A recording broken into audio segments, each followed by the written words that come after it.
제8장 관계. 한 인간에 대해 우리는 너무나 성급하게 판단하고 결론을 내려버린다. 한 인간을 피상적으로 분류하고 그에게 개념적 정체성을 부여하고 독선적인 비판을 하면서 에고는 매우 만족스러워한다. 인간은 특정 방식으로 생각하고 행동하도록 길들여져 왔다. 유전적 특성은 말할 것도 없고 어린 시절의 체험 및 자라온 문화적 환경의 영향을 받는다.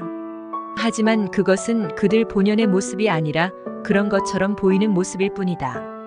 누군가가 어떤 사람이라는 판단을 내릴 때 우리는 그의 길들여진 마음의 양상을 본연의 모습과 혼동한다. 그런 판단 행위 자체도 습관적이고 무의식적인 마음의 양상이다. 내가 그에게 개념적 정체성을 주는 순간 그것은 그와 나를 동시에 가두어 버린다. 여기서 인간을 판단하지 말라는 말은 그가 하는 행동에 눈을 감으란 뜻이 아니다. 다만 그의 행동을 길들여진 양상으로 인식하고 수용하라는 뜻이다. 그의 정체성을 그것에만 근거해서 수립하지는 말라는 것이다. 그렇게 할 때 당신뿐 아니라 그 사람도 습관, 형식, 생각이 바로 그 사람이라고 동일하게 여기는 것에서 해방된다. 이제 에고는 더 이상 당신의 인간관계를 지배하지 않는다. 에고가 삶을 지배하는 동안 나의 생각, 감정, 행동은 거의 모두 두려움과 욕망에서 나온다. 그러면 인간관계에서도 상대에게서 무언가를 원하거나 상대의 무언가를 두려워하게 된다. 내가 그에게 원하는 것은 인정, 칭찬, 관심, 즐거움과 물질이다. 또는 비교를 통해 내가 더 많이 가졌다. 내가 더 많이 안다는 우위를 점유하여 내가 돋보이는 것이다. 반면 내가 두려워하는 것은 그 사람 때문에 내가 초라해지는 것이다. 지금 이 순간을 목적을 위한 수단이 아니라 전념의 대상으로 삼을 때 에고를 넘어설 수 있다. 남을 깎아내림으로써 나를 돋보이게 하기 위해 사람들을 이용하려는 무의식적인 충동도 넘어설 수 있다. 내 앞에 있는 사람에게 온 마음을 다 줄 때 그와 나의 인간관계에서 과거와 미래가 다 사라지고 다만 실제적인 것에만 집중할 수 있다. 누구를 만나든 그와 온전히 함께할 수 있을 때 그에 대한 개념적 정체성을 넘어서서 두려움이나 욕망에 휘둘리는 일 없이 그와 대화할 수 있다. 개념적 정체성이란 그가 누구이고 과거에는 무엇을 했다는 내 나름의 주관적 판단을 말한다. 중요한 것은 전념, 즉 깨어있는 고요함이다. 인간관계에서 두려움과 욕망을 넘어서는 것은 얼마나 멋진 일인가. 사랑은 그 무엇도 원하지도 두려워하지도 않는다.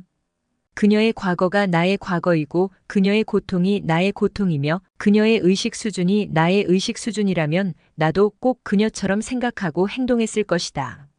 그것을 깨달을 때 용서와 자비 그리고 평화로움이 온다. 하지만 에고는 이런 말을 듣기 싫어한다. 더 이상 대립하지 않고 독선도 부릴 수 없다면 에고는 힘을 잃어버리고 말기 때문이다. 지금 이 순간의 여유로움 안으로 누가 들어오든 다 귀한 손님으로 맞이할 때 그가 자신의 모습 그대로 존재하도록 내버려둘 때 그는 변하기 시작한다. 한 사람을 진정 제대로 알려면 그에 대한 어떤 것도 알 필요가 없다. 그의 과거와 역사, 그의 이야기를 알 필요가 없다. 사람들은 무엇에 대한 암과 개념을 떠난 깊은 알을 혼동한다.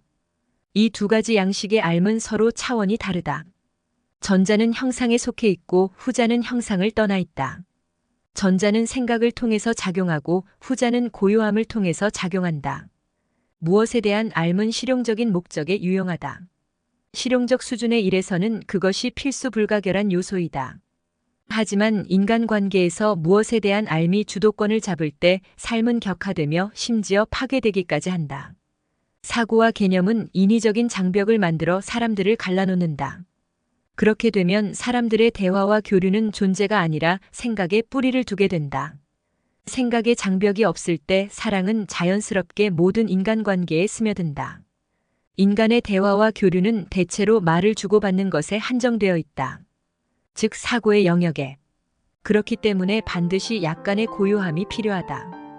특히 가까운 관계에는 더욱 필요하다.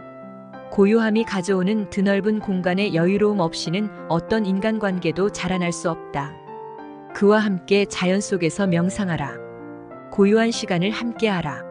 그와 자연 속으로 산책을 가고 함께 차 안에 앉아 있으라. 집에 있을 때에도 고요함 속에 함께 있는 것이 익숙하고 편안해야 한다. 고요함은 만들어낼 수 있는 그런 것이 아니며 또 그럴 필요도 없다.